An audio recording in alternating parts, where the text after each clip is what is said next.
A lot of people have got the impression from this trial that Clubland, London, is very tough. Do you think it is? You run a couple of clubs. Well, in all clubs you get an occasional drunk, you know, and sometimes have to be slung out, and that's why there's doormen there. But I suppose it's like Clubland all over the world, really. It's just the same as... I don't suppose it can be that bad as people won't go to them, really, would they? Ronald, what do you think about Clubland in London? Well, I think most clubs are very respectable, you know, and I don't think there's any trouble at all in them, except occasionally. Can you tell me why, during the trial, you didn't give evidence? Well, we was advised by legal people not to give evidence. What are you going to do now that it's all over? I like to have a bit of family life now, you know. I intend to get married in the near future. Well, I did before this case, but it's put back over the case, and just get married as soon as possible, you know. Ronald, what are you going to do now? Well, I'd like to go abroad for a short while, and then I'd like to be left alone.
Mr. Mitchell, have you got anything to say to Frank?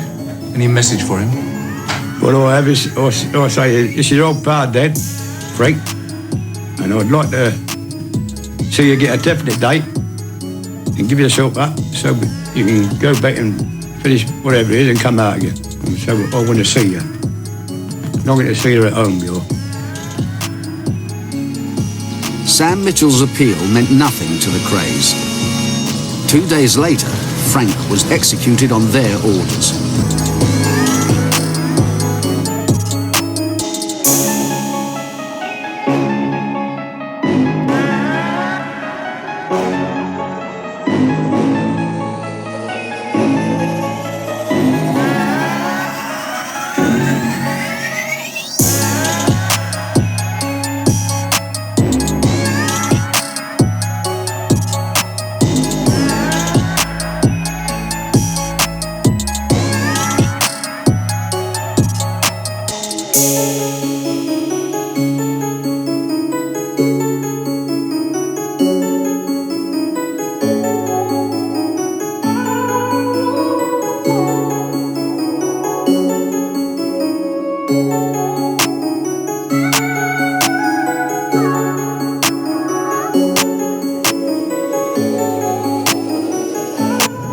34-year-old ex-boxer twins, Reginald and Ronald, came here early this morning with flying squad officers, and they're still here. They were in bed when the squad called at their home in Shoreditch at about 6 o'clock this morning.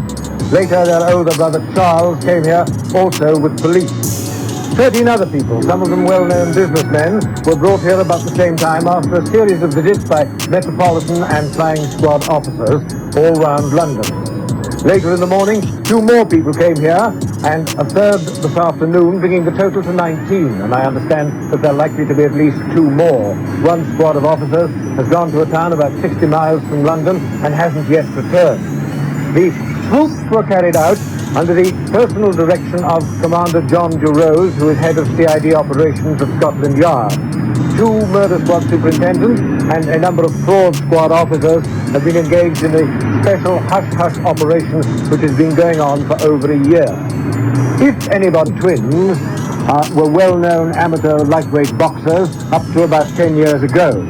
They have wide interests in the theatre and in entertainment, and they're well known for their fundraising work for charity. For some years they've been concerned in the running of a number of West End and East End clubs, among them Esmeralda's Barn just off Knightsbridge, which was once a famous theatrical night spot. In the East End they have the Kentucky and the Double R, and they're partners in a hotel in Seven Sisters Road.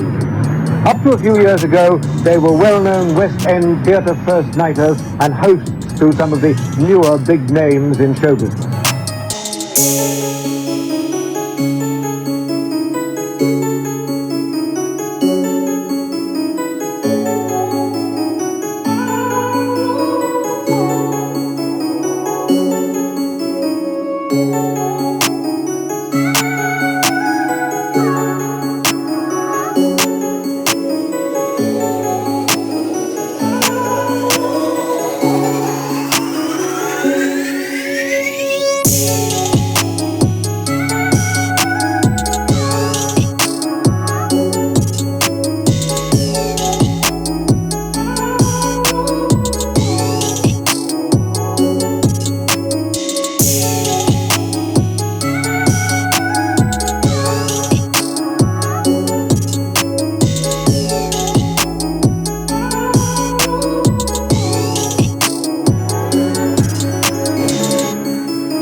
Thank you for watching. If you enjoyed the video, please join our Facebook group.